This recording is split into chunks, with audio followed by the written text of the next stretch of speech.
હવે આગળ વાત કરીએ તો ભાવનગરમાં ગુનેગારોના ઘરો પર ફર્યું તંત્રનું બુલડોઝર। ગૃહ વિભાગના આદેશને પગલે ભાવનગર પોલીસની કાર્યવાહી। નીલમબાગ પોલીસ મથક વિસ્તારમાં 5 ગુનેગારોના મકાનો પર તંત્રએ ફેરવી બુલડોઝર।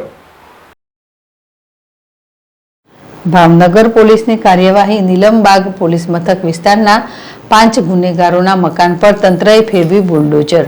તાજેતરમાં રાજ્યના ગૃહ વિભાગ દ્વારા રાજ્યના અનેક જિલ્લાઓમાં ગુનાહિત પ્રવૃત્તિઓ કરતા ઈસમોની યાદી બનાવી તેમની સામે કાર્યવાહી કરવાના આદેશના પગલે ભાવનગર શહેરના નીલમબાગ પોલીસ સ્ટેશનમાં ગુનાહિત પ્રવૃત્તિઓમાં સંડોવાયેલા 5 ગુનેગારો સહિત મકાનો પર તંત્રએ બુલડોઝર ફેરવ્યું હતું।